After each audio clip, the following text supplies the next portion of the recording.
ke Mas Ismail terlebih dahulu. Yang nanya bukan lagi saya pemirsa, tapi Bang Lusius di sini, Mas Ismail. Tapi kalau dikasih rentangan, kalau dibilang saya yang paling minim modalnya untuk nyalek kali ini. Habis berapa sih rentangan Raja lah, rentangan saja.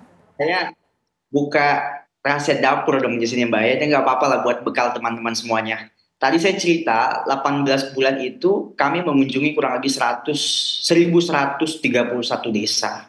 Rata-rata setiap pertemuan itu dihadiri kurang lebih 30 sampai 40 orang. Nah, itu biasanya satu pertemuan kita buat range pembiayaan rata-rata 400.000 sampai 600.000. Sehingga kalau dikali 400.000 dikali 1.000 sekian desa berarti ada 400 juta tuh. Nah, itu modal untuk melakukan pertemuan silaturahim. Jadi kalau ditanya apakah angka yang kemudian dikeluarkan itu sebanding dengan suara yang didapatkan? Buat saya itu jauh lebih daripada sebanding. Karena menurut saya investasi di politik ini yang mahal itu sebenarnya kalau orang maunya main di ujung, maunya main di serangan fajar. Padahal mereka lupa masyarakat itu lebih menginginkan ketimbang kita kunjungan, ketimbang memberikan dana, mereka lebih menginginkan calegnya langsung datang berkunjung. Dan pola itulah yang kemudian kami lakukan selama sekian belas bulan, 18 bulan, 1,5 tahun ini, mengunjungi satu kampung, nggak kenal malam, nggak kenal siang, kita kunjungi, kita mendengarkan apa yang menjadi kepentingan mereka. Dan buat saya, angka ini adalah angka yang jauh lebih rendah dibanding sejumlah kandidat yang mungkin bertarung di Pileg 2024 ini, Mbak. Oke, kalau Bang Mardhani seperti apa? Masih penasaran di sini, Bang Lusius gitu. 2M, 5M, bagaimana Bang Mardhani? Cak, saya jawab sesudah dengar ini ya. Ini lagu saya nih, Cak. Lagu Pak Mardhani ini saya pun ikut hafal, Ustaz. Saking viralnya, Ustaz.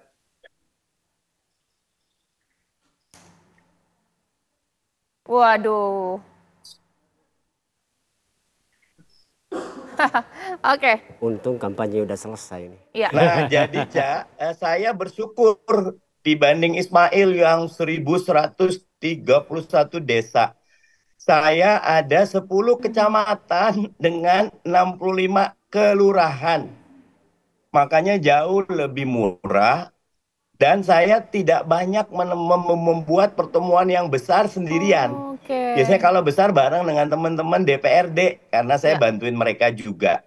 Betul. Kalau angka, Cak, 400 sampai 500 juta sih habis. Karena memang pasang baliho tadi 150 juta. Belum tadi biaya untuk saya buat stiker, Cak. Dan satu stiker tuh 200 rupiah saja. Itu hemat sekali untuk dibuat. Tetapi memang sosial media kalau di Jakarta masuk tentu dibantu teman-teman kader dan struktur PKS. Gitu, Cak. Baik. Sekarang saya coba lagi nih komunikasi saya dengan Mas Kuku. Mas Kuku, coba cek dulu audio dulu dong. Halo. Cek. Ya. Dengar nggak? Dengar. Mas, kalau tadi memang Mas Kuku minim cost. Sebenarnya kalau pakai lagu-lagu apa atau jenis genre musik apa yang dimainkan ketika bertemu dengan para pemilih? Ciptaan sendiri kah? Genre lagu pendek. Ya, lagu saya bikin, kebetulan saya memang profesinya selain mengamen, saya komposer. Komposer itu pencipta lagu. Jadi saya membuat jingle lagu pendek yang easy listening, yang mudah diingat. Jadi setiap hari saya nyanyikan, pagi, siang, sore, malam saya nyanyikan. Kemudian kan selama hampir setahun itu saya nyanyikan terus. Sampai ada 6 laguan, kalau dibikin album sudah setengah album itu. Jadi mereka kan secara tidak langsung tersugesti ya, seperti itu.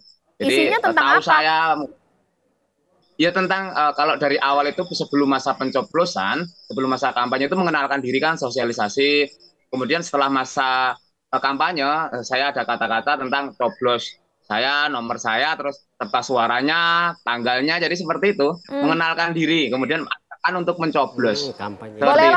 Bolehlah, ini dapur rekaman sekarang ini. Boleh dinyanyikan lagu apa yang dimainkan ketika bertemu dengan masyarakat? Penasaran, kepo saya. Oke.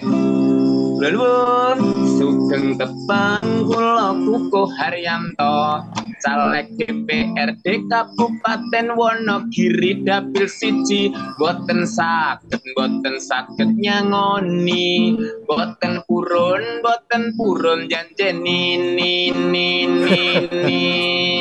DPRD kertas warna ijo buku nomor 4 soko Partai Demokrat. Matur nuwun. Wow, luar biasa ya. Berapa lama bikin lagu itu, Mas Kuku?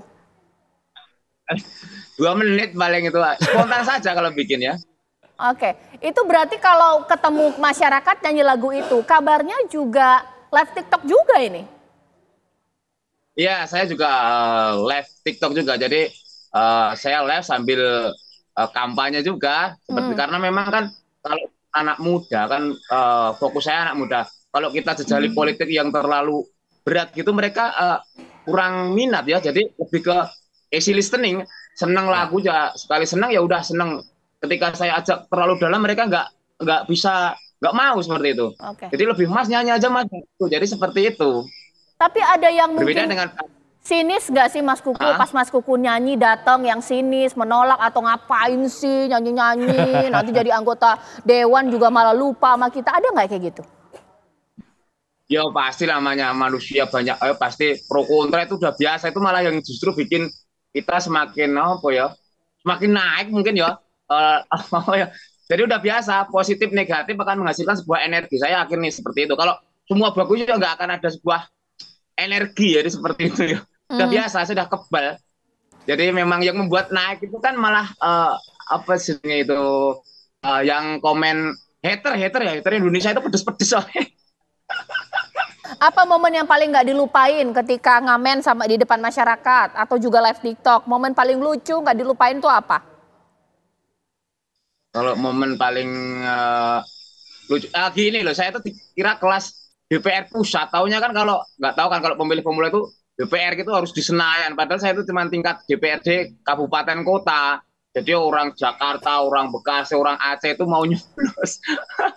Nanti itu ketika pas tanggal 14 dicari kertas suaranya itu nggak ada nama saya. Berarti harus naik tingkat nanti ya kalau lolos ya. Mungkin Mas Lusius boleh ditanggapi. Cara-cara seperti ini ada door to door, ada yang memang mengandalkan kekuatan dari partai bahkan sosial media, ada juga lewat nyanyian. Ini saya lagi terbayang-bayang nih sama lagunya Mas Kuku. Ini efektif ternyata dibandingkan serangan fajar. Betul, saya kira dari sistem pemilu kita, sistem pemilu serentak 2024 ini kita belajar banyak hal gitu ya.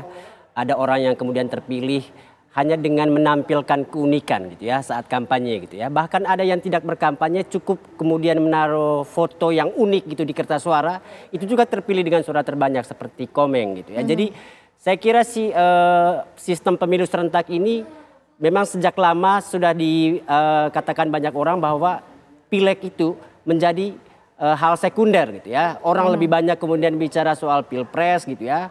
Dan energi habis dengan itu kemudian untuk meneliti satu persatu caleg-caleg ini, padahal begitu banyak, ada 18 partai politik yang bertarung dengan caleg dalam jumlah yang tidak sedikit gitu ya. Jadi orang jenuh juga untuk menghafal seluruh caleg ini, sehingga saya kira memang orang tidak mencari terlalu dalam gitu tentang siapa caleg-caleg yang kemudian akan bertarung. Orang-orang yang kemudian bisa memenangkan hati, bisa membuat orang bisa mengingat dia sampai ke bilik suara seperti Mas Kuku ini, mungkin itu akhirnya yang terpilih gitu ya. Orang yang kemudian menampilkan keunikan dari dirinya saat kampanye, itu yang mungkin diingat orang. Karena ada begitu banyak caleg, ya orang punya keterbatasan untuk kemudian mengingat satu persatu saat di bilik suara, yang muncul kemudian orang-orang yang saat kampanye itu menampilkan keunikan itu seperti Mas Kuku ini gitu. Oke, ya pemirsa, saya jadi berpikir pemirsa, apa 5 tahun lagi kita nyalek aja ya pemirsa ya, kalau ternyata nggak cuma butuh modal besar ya kalau punya keunikan. Tapi sebentar dulu pemirsa, sesaat lagi saya mau tanya, mereka jadi caleg, nyetor berapa sih partai politik? Sesaat lagi.